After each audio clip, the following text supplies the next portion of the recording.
Good morning and welcome to new blog. সবাই কেমন আছো? আশা করছি সবাই খুব ভালো আছো, আর আমিও খুব ভালো আছি। আজকে বুধবার, তো গতদিন ভিডিও দিইনি, তার কারণটা হচ্ছে এই যে ভিডিওটা তোমরা দেখছো বুধবারের ভিডিওটা, সেইটা আমি সাধারণত বৃহস্পতিবার আমি এডিটিং করি, মানে তার পরের দিনকে এডিটিং করি। কিন্তু বৃহস্পতিবার মাকড়দা গিয়েছিলাম, যেই কারণে এডিটিং করতে পারিনি। তার পরের দিন আমি সকালবেলা এডিটিং করে পোস্ট করছি। যাই হোক, সকাল সকাল চা খেলাম বিস্কুট দিয়ে। সকালবেলা খুব খিদে পেয়ে যায়। আয়ুষ চলে গেছে স্কুলে, ওর বাবা দিয়ে এসছে। আর আসার সময় মাছ কিনে নিয়ে এসছে, রুই মাছ রয়েছে আর রয়েছে চিংড়ি মাছ।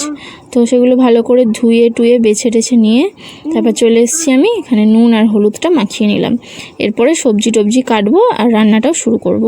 তার আগে ওদিকে ভাতটা আগে বসিয়ে দিয়েছি, এরপর তরকারির জন্য সমস্ত ব্যবস্থা করব। তো দেখো, লেবু এনেছে, ঢ্যাঁড়স এনেছে আর গাঁটি কচু এনেছে। এই কচুগুলো খেতে খুব ভালো লাগে, স্পেশালি আমার জন্যই এনেছে, আমিই খাই, আর ছেলে ওর বাবা খায় না। আমার যে কোনো হরহরে জিনিস বলতে গেলে ঢ্যাঁড়স কচু আমার তো বেশ ভালোই লাগে। অনেকে আবার হরহরে জিনিস একদম খেতে চায় না, যেমন আমার ছেলে ঢ্যাঁড়স কচু যে কোনো একটুখানি হরহরে জিনিস একদম খেতে পারে না। এসবগুলোর ভুসি একদম মানে দিলেই বমি করে দেয়, এরকম ব্যাপার। বাট আমি আবার খুব ভালোবাসি। তো এই যে দেখো, ভাত হয়ে গেছে, ভাতটা নামিয়ে নিলাম। আর সমস্ত তরকারির জন্য যা যা কাটার সব তো কেটেই নিয়েছি, মাছটা ভেজে নিচ্ছি। আর এখানে দেখো দুটো ছোট মাছের পিস রয়েছে। এইটা হচ্ছে সেই আগের দিনকে মৃগেল মাছ ধরে এনেছিল, আগের দিনকে রান্না হয়েছিল, 2 পিস ছিল, তো সেইগুলো ভেজে নিলাম। এই 2 পিস ওই তরকারির সাথেই দিয়ে দেবো। আর তাছাড়া আজকে যে মাছ এনেছে মানে রুই মাছ, তো সেগুলো সমস্ত ভেজে তুলে নিচ্ছি। তো রুই মাছ দিয়ে আলু পটল আর ঝিঙে দিয়ে একটা তরকারি করব, একটু হালকা করে তরকারিটা করব। আজকে শুধু আদা দিয়ে তরকারিটা করব। এর আগের দিনকে মাছের তরকারি করেছিলাম মঙ্গলবার, সেটা হচ্ছে যেই মাছটা ধরে এনেছিল সেইটা। তো সেই তরকারিটা আবার পেঁয়াজ রসুন আদা এইসব দিয়ে করেছিলাম। বাট আজকে ইচ্ছা হলো না যে পেঁয়াজ রসুন দিয়ে করব, ইচ্ছা হলো যে শুধু আদা বাটা দিয়ে তরকারিটা করি, একটু টেস্টি করেই করব, চেষ্টায় আছি এই আর কি। তো যাই হোক, মাছগুলো সমস্ত ভেজে তুলে নেওয়ার পর তেলের মধ্যে আলুগুলো হালকা ভেজে দেখো তুলে নিচ্ছি। সকাল সকাল আমার কিন্তু স্নান হয়ে যায়, কিন্তু এই যা গরম পড়েছে ঘেমে টেমে এমন একাকার, দেখে মনেই হয় না যে স্নান হয়ে গেছে। সকালবেলা আয়ুষ স্কুলে চলে যাওয়ার পরেই আমি ঘরটা মুছে, একটা দুটো বাসনই থাকে সেগুলো মেজে টেজে নিয়ে স্নানে চলে যাই। তারপর পুজোটা দিয়েই রান্না শুরু করে দিই। তারপর রান্না হয়ে যাওয়ার পর একেবারে বাসন মাজি আর জামা কাপড়গুলো তখনই কেচে নিই। এইভাবেই আপাতত আমার রুটিনটা চলছে আর কি। তো এরপরে দেখো পটলটা আর ঝিঙেটাও ভেজে নিলাম। এরপর যেটুকু তেল রয়েছে এর মধ্যে কিছুই আজকে ফোড়ন দেবো না, আজকে ফোড়ন ছাড়াই করব। টমেটোটা একটু ভেজে নিয়ে আদা পেস্টটা দিয়ে দেবো। শুধু আদা দিয়ে করব বললাম, তরকারিটা শুধু আদা দিয়ে আর কি করছি। তো আদাটা দিয়ে একটুখানি ভেজে নেবো, আর এই সময় গ্যাসটা একদম আস্তে দিয়ে দেবো, মানে বড্ড ছেটকাচ্ছে। চলো এই মশলাটা কষিয়ে নেবো, আর নুন লঙ্কার গুঁড়ো হলুদ গুঁড়ো এই সমস্তটা দেবো, ব্যাস এইগুলোই পড়বে আর কিচ্ছু না।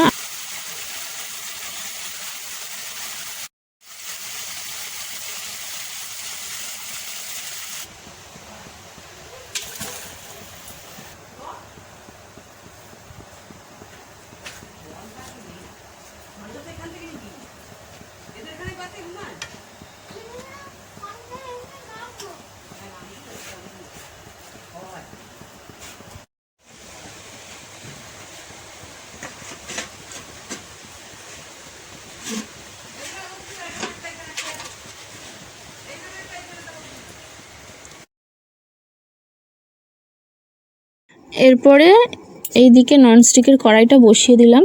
আমার সিলভারে কড়াই একটাই আছে, আর ননস্টিকের দুটো আছে। একটা মায়ের কাছ থেকে এনেছিলাম আর এইটা কিনেছিলাম, তো এইটাতেই ভালো হয়। তো এখানে দেখো চিংড়ি মাছটা, আর এখানে রয়েছে আদা রসুন পেঁয়াজ আর টমেটো পেস্ট, এই দিয়েই চিংড়ি মাছের ঝাল করব।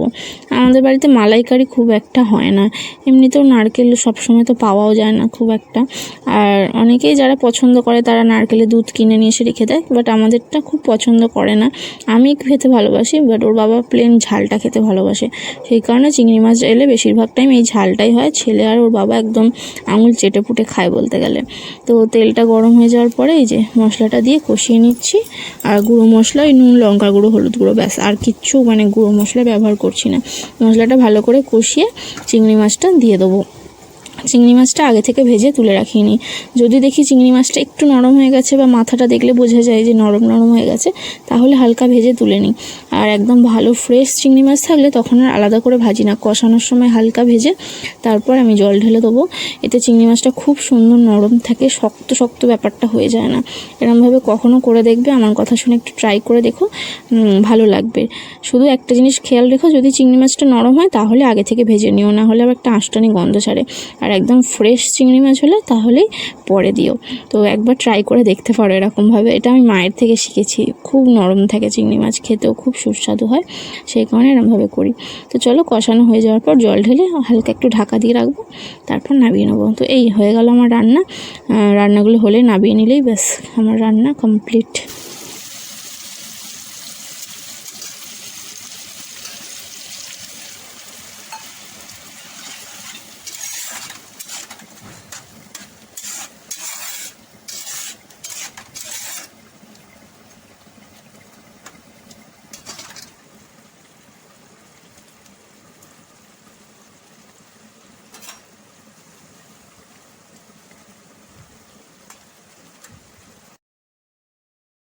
এই হচ্ছে আজকের রান্না। এই যে ভাত, পেঁয়াজ আর লেবু কেটে রাখলাম, আর এখানে আলু পটল ঝিঙে দিয়ে মাছের একটা ঝোল।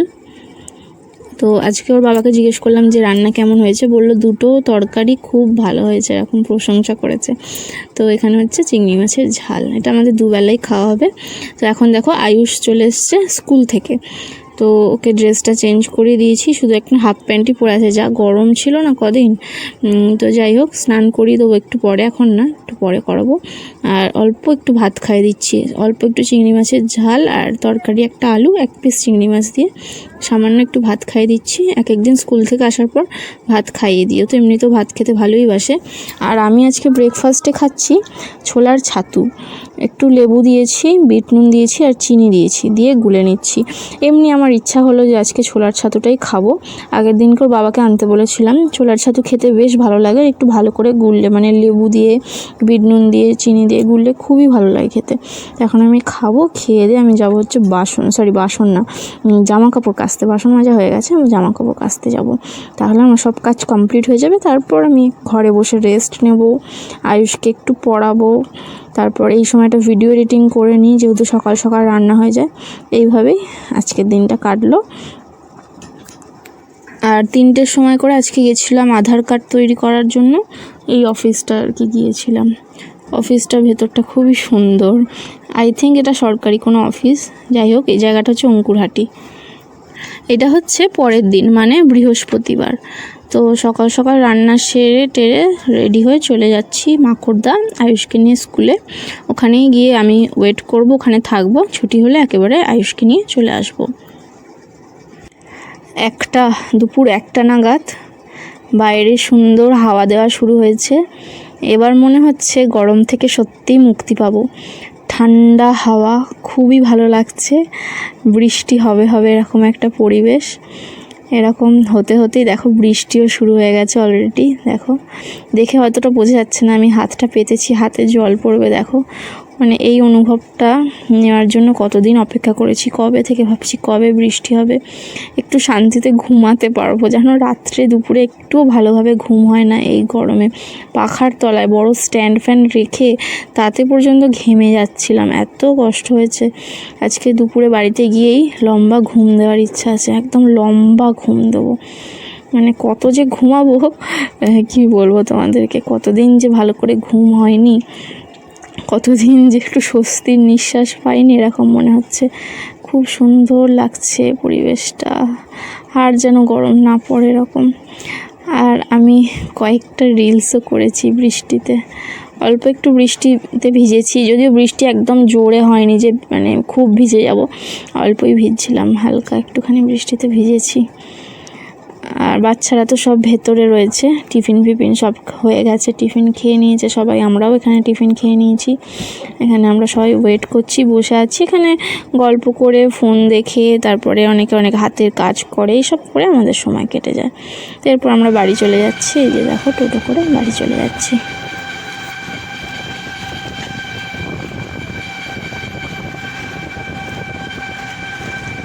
বিকেলে আজকে একটু দরকারে বেরিয়েছিলাম। তো ওয়েদারটা এত সুন্দর, যে কারণে ক্যামেরাটা অন করলাম যে তোমাদের সাথে একটু শেয়ার করি। পুরো দেখো রাস্তা ভিজে, ওয়েদার খুবই সুন্দর। ছাতা ধরতে পারছিলাম না, এত হাওয়া দিচ্ছিলো। আমরা অল্প অল্প ভিজেও গেছিলাম। আয়ুষকে রেখে এসেছিলাম, জাস্ট কিছুক্ষণে একটু কাজ ছিল এই কারণে।